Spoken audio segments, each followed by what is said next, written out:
Hello, ladies and gentlemen. Welcome to another episode of Real Talk Show with your host, Riddler. And co-host, Sensitive Bear. Okay. Nagkasakit ako. So, ang nangyari kasi, parang yung sinasabi ko nung last na tutuloy ko, siyempre ayaw ko naman pwersa eh. Although talagang masama na yung pakiramdam ko nung Friday. Buti na lang nakapagpahinga kahit papano dahil nandito yung aking may bahay na nag-alaga sa akin. Aking private nurse na si Sensitive Bear. Ayan. Thank you. Di ba, inuubo pa rin ako. Umiiga ka pa rin. Oo nga. Pero okay lang yan. Pero meron tayong hatid na balita sa kanila. Ano ba ang pag-uusapan natin ngayon? Ito yung naging issue doon sa findings na naging positive sa drug si Justin Brownlee. So, kung positive siya, mawawala ba ang ginto sa gilas? Ayoko muna sagutin. Mahirap na, baka pag sinagot ko mawala na bigla ba? Finish na. Hindi na sila manonood. Kaya nga, mag-finish Tapos na. Oo, i-end na nila. So, abangan nyo. Sa last ko, sasabihin sa inyo kung ano yung naging findings. So, ito yon. Justin Brownlee, a pivotal figure in Gilas Pilipinas men's 5x5 basketball gold medal victory at the 19th Asian Games, has faced a setback by testing positive for carboxy-THC in an anti-doping examination. Kailan ito nabalita, Riddler? Nung Friday the 13th, Thursday ng gabi natin, Friday ng umaga sa Pilipinas. Sino nga ba ang gumawa ng test? Ang International Testing Agency, which is ITA. Yan. So, para mas makita natin, ito yung lumabas na balita. Brownlee, who played a heroic role in Gilas' thrilling wins over Iran and China during the knockout stages, was found to have failed an anti-doping test. International Testing Agency conducted the test and was tasked by the Olympic Council of Asia to independently manage the anti-doping program for the Asian Games. Kailan sila kinunan ng sample? October 7, pagkatapos ng game nila, or pagkatapos ng match nung nakuha nila yung gold. October 7 yun. Kasi 6 yung game eh. So, October 7, nag-conduct sila ng drug testing. So, kaya ngayon lang lumabas. Yes. So, tinapos muna yung kanilang games. Pero sino yung kumuha ng samples? Ang kumuha ng samples is yung China Anti-Drug Agency or Anti-Doping Agency. Okay. Ano nga ang carboxy-THC? Ang carboxy-THC is specified prohibited substance as per the prohibited list of the World Anti-Doping Agency, which is WADA. The ITA disclosed that a sample taken from basketball player Justin Brownlee from the Philippines has yielded an adverse analytical finding for carboxy-THC. Si Brownlee lang ba ang may findings? Actually, 9 other players ang nakuhanan ng nag-positive sa drug test. Ang iba doon ay hindi kasali sa Team Gilas, kundi naglalaro sila sa ibang sports category. Alright, so actually dalawa yun. Sa basketball? Sa basketball. So parang na-research pa lang namin is yung dalawa. Hindi ko na pinakialaman, pero siyam sila. Hindi ko na inalam yung pangalan ng mga ibang naglaro. Kasi si Brownlee lang. Si Brownlee lang talaga yung yes. Pero sino yung isa na sinasabi mong sa basketball? Si Sami Bizay. Bizay. Anong team siya? Team Jordan. Yung kalaban nila. Yes. Silver. Oo. Yun, di ba? So yun ang nakaka-ano dyan, no? Parang cliffhanger sa tanong ko. Cliffhanger. Hindi lang pala yung gold ang pwedeng malagas, pati silver. Pwede ring mawala yung kasi parehas na lumaban yan sa basketball. So, kung yun ang parusa na ibibigay sa kanila ng Sports Commission ng China, Na malalaman natin mamaya. Malalaman natin mamaya.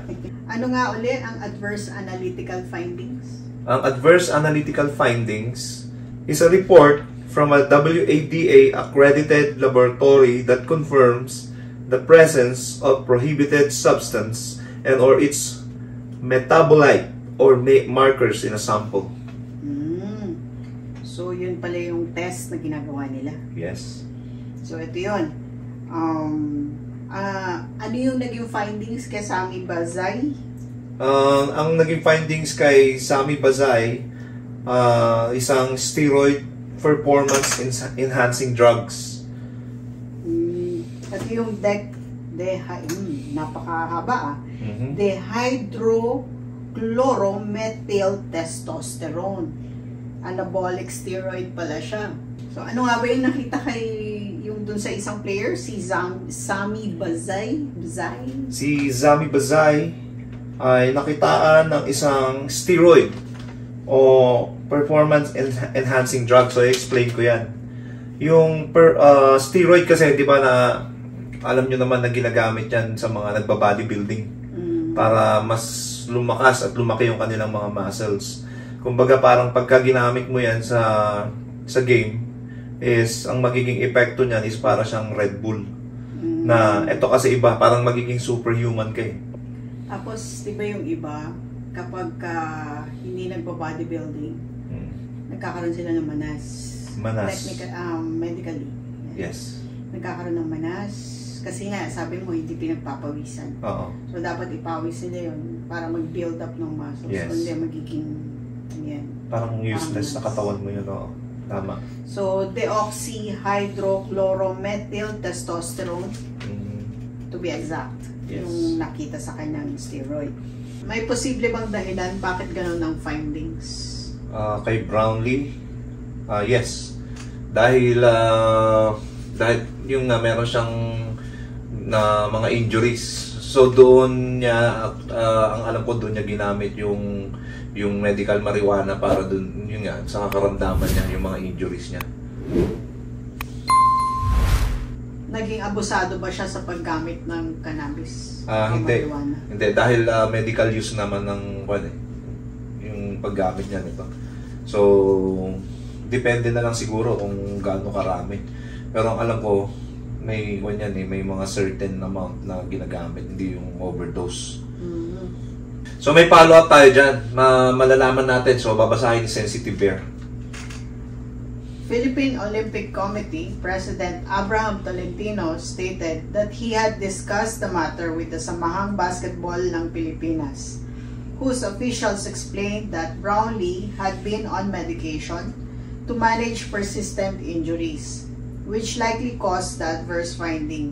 However, no details were disclosed during the interview about the type of medication Brownlee was using. Yes. Gagamit yan sa mga karamdaman. Ano nga ba ang medical marijuana? Ang medical marijuana ay isang gamot o yung isang drug na ginagamit sa mga under mga nagki-chemotherapy, yung may mga AIDS, o yung may mga nararamdamang kirot sa katawan. Performance enhancing drug ba ito? Hindi siya matatawag na performance enhancing drug. Okay, hindi siya katulad ng steroids. Ano ang indikasyon kapag may THC sa sistema? Ito ay isang psychoactive compound na nagiging epekto ng cannabis sa katawan. Yes. Ilang araw itong nade-detect sa urine sample? Alam ko 1 week. Or 7 days. 6 to 7 days. Okay. Pero sa ilang beses kang gumamit? 1 time. Okay. Paano naman sa katulad ni Brownlee na medyo sigurado naman, malamang na matagal na siyang gumagamit dahil sabi nga para sa mga injuries niya. Mga nasa 30 to 60 days yun na mag-i-stay sa katawan niya. Kahit tuminto na siya? Kahit tuminto pa siya. Ganun katagal? Oo. Na nasa sistema natin. Meron ba itong nakakapinsalang epekto sa katawan? Sa physical, wala. Pero pagdating sa mental, addictive ang tawag, epekto nito. Yes. Kaya nga pa hindi yan magamit sa atin. Kaya illegal pa rin. Legal ba ito? Hindi siya legal. Pero kung pagbabasehan natin kung saang bansa, dito sa US, legal na yan sa mga ibang state. Pero sa atin sa Pilipinas, hindi pa rin. Paano naman sa International Games Committee? Lalong hindi. Siyempre, depende kung legal yun, di sana hindi siya nag-fail sa drug test. Okay. Ano ang mga naging aksyon ng ating senator? So, ayon kay Senator Bongo, binibigyan siya ng chance para yun nga, pag nandun siya, dapat present siya para sa kanyang re-evaluation sa pagkuha ng Test B. At kay Senator Jinggoy Estrada naman is binibigyan din siya ng chance at saka masyado pang maaga. Kumbaga pwede pa siyang mag-appeal. Yes, pwede pa siyang mag-appeal. Diba parang merong final na resolution si Jinggoy? So ito, yun nga, yung magiging bagong effects ng aming content is dahil sa AI. So mapapansin nyo dito sa aking sasabihin is gamit ko yung still photo na yun nga, dahil sa technology. Okay, so ating alamin. Yan, panoorin natin. Magandang umaga, Riddler at Sensitive Bear. Ipinagmamalaki ni Senator Jinggoy Estrada ang makasaysayang tagumpay ng Gilas sa Asian Games 2023. Naghain si Senator Jinggoy Estrada ng isang resolusyon na nagpupuri sa mga manlalaro ng Gilas Pilipinas sa pagkuha muli ng korona ng kampyonato ng bansa sa ika-19 na Asian Games sa Hangzhou, China. Ayon sa Senate Resolution No. 823 ni Estrada, nararapat lamang na ipagdiwang ito ng sambayanang Pilipino at itaguyod ito ng Senado. Dagdag pa ni Estrada, nararapat itong bigyan ng pinakamataas na pagkilala. Yamang ang tagumpay ng Gilas ay nagpapatibay sa Team Pilipinas bilang isa sa pinakamahuhusay na koponang pambasketball sa rehiyon na may kabuuang 5 gintong medalya sa buong kasaysayan ng Asian Games. Ito po si Coco Kranz para sa Erbalita. Yan po ang hatid ng ating bagong reporter na si... Tago natin sa pangalang Coco Kranz. Okay, so yan po ang ating reporter. And again, thank you. So, makikita nyo kung gaano kagaling, di ba, ang ating bagong technology. Yung content na gagawin namin. Kasi nga, sabi ko nga, nung time na nagre-record kami is may masama yung pakiramdam ko. So, sabi ko, sige, gawin natin to. Pakita natin sa ating mga audience. So, salamat. So, eto na ang ating pinakaabangan. Mawawala ba sa kanila ang gold?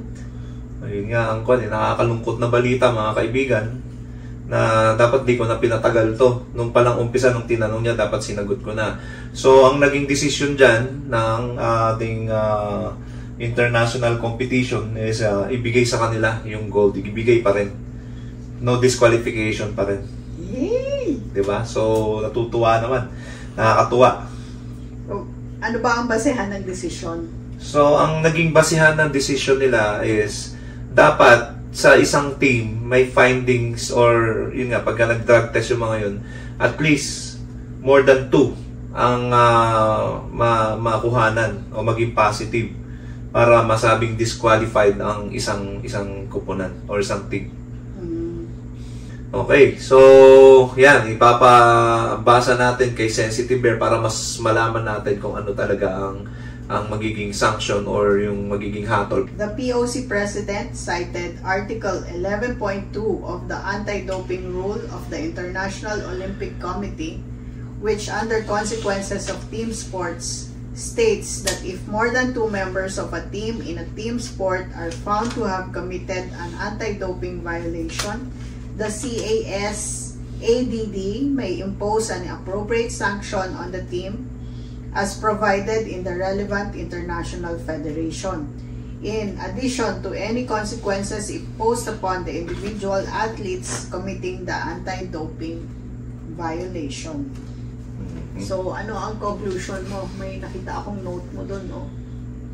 Doon sa, yun nga, yung according to this statement, unless two other Gilas players also return adverse findings, the gold medal will remain with Gilas. Yung tulad ng sinabi ko kanina, na yan, yung talagang ng disqualification is yung findings nila na dalawa, more than 2. So, one-on-one sila.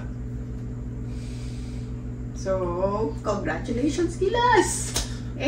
Yan, nakuha pa rin natin ng ginto. Buti hindi tayo umabot dun sa part na nagkaroon kami ng content tapos ay malalaman namin na ganun yung nangyari. So, di ba? Parang nakaka-nervous. Tapos mapupunta sa China. Kasi ang mangyayari nun, pag nalaman nila dun sa Team Jordan na merong more than 2 sa kanila, na-strip sila. So, nawala yung silver sa kanila. But same thing sa Philippines, sa Gilas. So, more than 2 na-strip. So, kanina mapupunta yung gold, syempre. Sa China. Ironic. So, ano naman ngayon ang fate ni Brownlee? Yung magiging fate ni Brownlee is, babasahin ko. Ayon nga kay POC President Abraham Tolentino, na si Brownlee is provisionally suspended. So, hanggang October 19, pwede niyang i-challenge ang result. Kung naging positive sa B sample, magkakaroon siya ng 2-year suspension from IC or yung international competition. So, hindi siya pwedeng maglaro sa Gilas hanggang 2025. So, yun ang magiging pataw sa kanya. Unfortunately. So, hindi natin siya makikita sa Gilas. Oo. Ano ang action ng PBA? Actually, sa PBA, wala pa naman silang action kasi hinihintay pa nila yung kung pwede pa siyang mag-contest.